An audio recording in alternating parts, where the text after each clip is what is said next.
mengambil rambut Rasulullah dan menyimpannya. Kemudian si Labid bin Asom ini mengetahui hal demikian, bahwasanya ada salah satu anak yang menyimpan rambut Rasulullah. Lalu si Labid ini mendatangi anak tersebut, karena Labid ini diiming-imingi sama orang kafir Quraisy untuk menyihir Rasulullah. Kalau dia bisa menyihir Rasulullah, maka imbalannya yaitu beberapa puluh uang dinar, sangat banyak. Akhirnya dia terbujuk dan Labid ini langsung mendatangi anak tersebut dan meminta rambut Rasulullah untuk dijadikan sebagai perantara sihirnya. Lalu ketika Labid ini mendapatkan rambut Rasulullah, langsung dia mensihirnya. Singkat cerita, Labid ini mensihir Rasulullah, lalu membuat buhul atau raja. Rambut Rasulullah itu diletakkan di kertas, terus ditulis dengan mantra-mantra dia, lalu dibuang ke sumur, namanya sumur Darwan. Ketika itu Rasulullah SAW sempat terkena sihir. Beliau merasakan sesuatu yang aneh. Beliau melakukan sesuatu, tetapi beliau tidak sadar bahwasanya beliau melakukan hal demikian. Lantas Rasulullah bercerita kepada Sayyidah Aisyah tentang hal yang dilakukan oleh beliau. Lalu Rasulullah SAW malamnya didatangi dua makhluk Allah. Konon katanya ini adalah malaikat yang turun, yang satu di kepala Rasulullah, yang satunya di kaki Rasulullah. Salah satu dari mereka bertanya, "Wahai sahabatku, kenapa beliau sakit?" Lalu yang satunya berkata, "Rasulullah terkena sihir, yaitu yang menyihir yaitu orang yang namanya Labid bin Asom, dan rajanya atau buhulnya diletakkan di sumur Darwan." Suatu ketika Rasulullah mendengar dan Rasulullah langsung pergi ke sumur Darwan. Ternyata betul di dalamnya terdapat buhul atau raja. Lalu Rasulullah mengambilnya dan Rasulullah langsung memendam di bawah tanah. Atau kata Rasulullah, kalau nggak dipendam, yaitu dibakar. Kita bisa mengambil pelajaran dari ini bahwa kalau ada orang yang terkena sihir lalu didapatin berupa raja atau buhul, maka langsung dipendam. Kalau tidak dipendam, dibakar.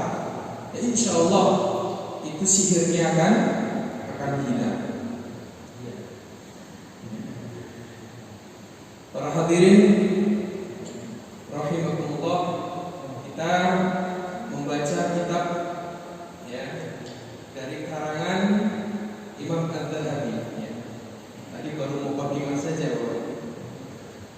Li'anna sihra la budda an yakun. Kata pengarang kitab ini mengatakan bahwasanya seorang yang berbuat sihir wajib pasti dia melakukan kekufuran kepada Allah Subhanahu wa taala. Seorang yang melakukan sihir otomatis dia melakukan syirik kepada Allah Subhanahu wa taala. Lalu beliau pengarang kitab ini menukil ayat Al-Quran, yaitu surat Al-Baqarah ayat 102. Walakinna syayatin kafaru yu'allimuna an-nasa sihr. Ini ayat ini menunjukkan bahwasanya setan-setan itulah yang kafir. Mereka lah yang mengajarkan manusia ilmu sihir. Ini menunjukkan bahwasanya perkara sihir, perbuatan sihir emang berasal dari setan. Jadi orang yang mempelajari ilmu sihir otomatis dia meminta bantuan dengan syaitan. Wa ma li syaitanil mal'un khardun fi ta'limil insani sihr illa liyushrika bihi. Tadi yang saya katakan bahwasanya tidaklah syaitan mengajarkan manusia ilmu sihir melainkan agar manusia itu mensekutukan Allah Subhanahu wa taala. Jadi tujuan syaitan yang tadi saya sampaikan bahwasanya tujuan syaitan mengajarkan ilmu sihir kepada manusia yaitu agar manusia mensekutukan Allah Subhanahu wa taala. Lalu pengarang kitab ini menukil ayat yang menjelaskan tentang Nabi Sulaiman. Qala ta'ala mukhbiran an Harut wa Marut. Ayat ini menjelaskan tentang Harut dan Marut. Jadi Harut dan Marut ini kalau orang di kalangan perdukunan atau orang yang melakukan santet mendengar kata-kata Harut dan Marut itu sesuatu yang tidak asing. Lalu ini dijelaskan di dalam Al-Quran, wa ma yu'allimani min ahadin hatta yaqula innama nahnu fitnatun fala takfur. Ayat ini menjelaskan tentang fitnah daripada orang-orang Yahudi. Orang-orang Yahudi yang mengatakan bahwasanya Nabi Sulaiman itu adalah orang yang melakukan sihir. Lalu Allah menurunkan ayat ini bahwasanya Harut dan Marut tidaklah mengajarkan kepada seseorang yang sebelumnya dia mengatakan innama nahnu fitnatun fala takfur. Kami diutus oleh Allah di dunia ini adalah sebagai fitnah, sebagai ujian bagi kalian, maka janganlah berbuat kufur. Jadi Harut dan Marut ini ikhtilaf di kalangan para ulama. Ada yang mengatakan dua malaikat yang taat kepada Allah.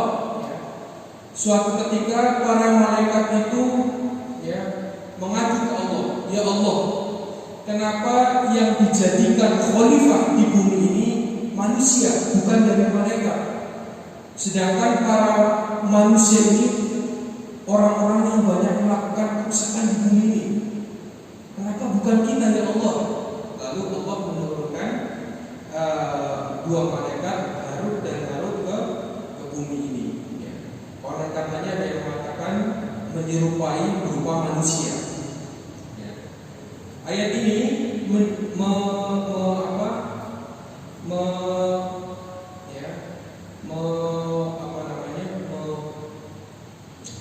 mendebat dengan para tukang sihir bahwasanya Harut dan Marut bukanlah malaikat yang mengajarkan tentang ilmu sihir.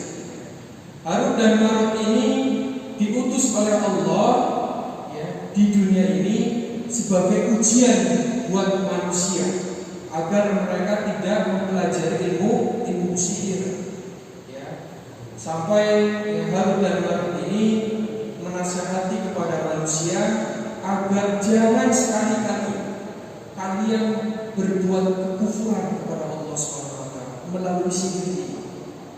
Akan tetapi nasihat daripada Harut dan Marut tidak didengarkan oleh para manusia, sehingga banyak di antara tukang sihir, banyak di antara tukang dukun yang mempelajari ilmu sihir dari Harut dan Marut. Ilmunya apa? Ma'rifarru bainal mar'i wa zawji, yaitu ilmu yang mengajarkan tentang bagaimana caranya agar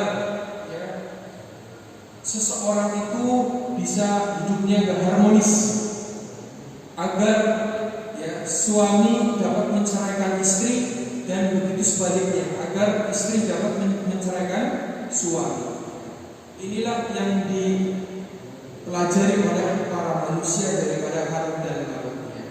Padahal Harut dan Marut ini sudah menasihati kepada manusia agar jangan sekali-kali kalian melakukan perbuatan sihir, karena itu mengandung dosa yang sangat besar. Lalu ayat selanjutnya, wa ma hum bidarrina bihi min ahadin illa bi'idznillah. Ya.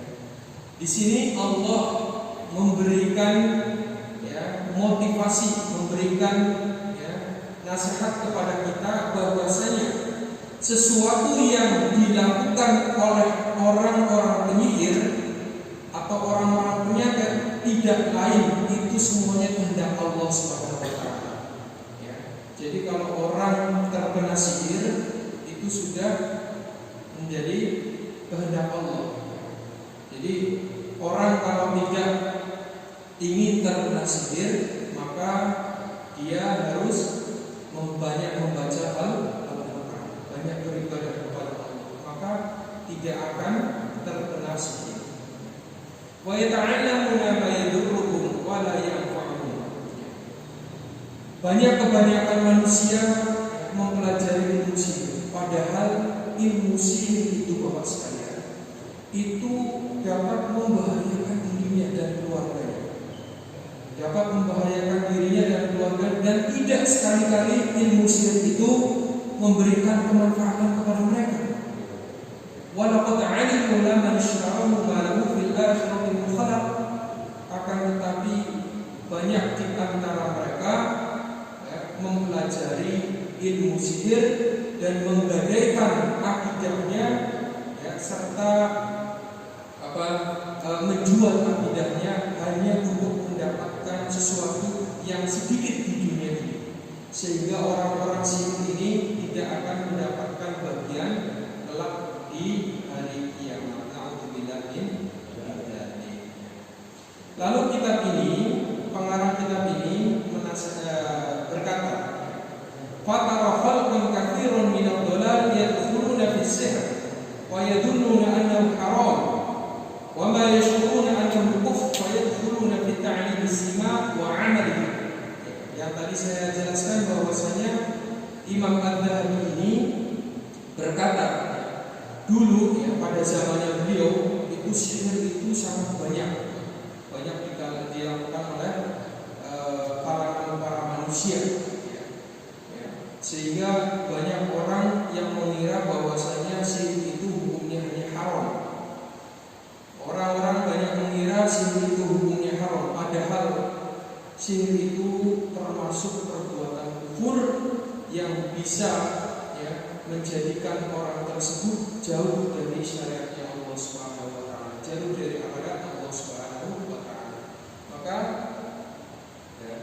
Maka orang yang melakukan perbuatan sihir yaitu dihukum dibunuh karena dia melakukan perbuatan kufur kepada Allah Subhanahu wa taala. Mungkin sampai di sini, barangkali ada yang mau bertanya, silakan ini ada satu lagi, ada hadis yang menjelaskan tentang sihir ada yang belum bacanya. Inna riqa wa tamaim wa tiwala syirkun, kata Rasulullah, sesungguhnya ruqyah di sini adalah ruqyah yang bukan syar'i.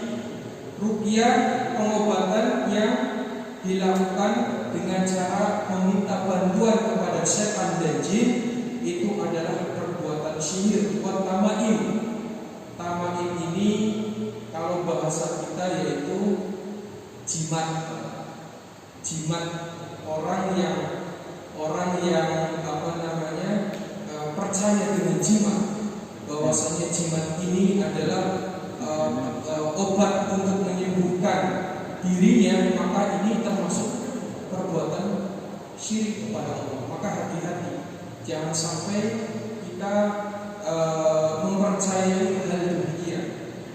Ada mungkin di antara manusia itu mengatakan bahwasanya jimat ini sebagai aji-aji agar menolak daripada perbuatan sihir atau menjadikan jimat ini sebagai bantuan untuk menyembuhkan dirinya, itu termasuk perbuatan syirik, perbuatan syirik kepada Allah. Ya, maka hati-hati. Ya, jangan sampai kita mempercayai. Watiwalah, begitu dengan guna-guna. Seorang yang memelet atau menggunagunai wanita agar wanita itu mencintai dirinya, itu juga termasuk syirik, ya, perbuatan syirik kepada Allah Subhanahu wa taala. Waliyadzubillah, mungkin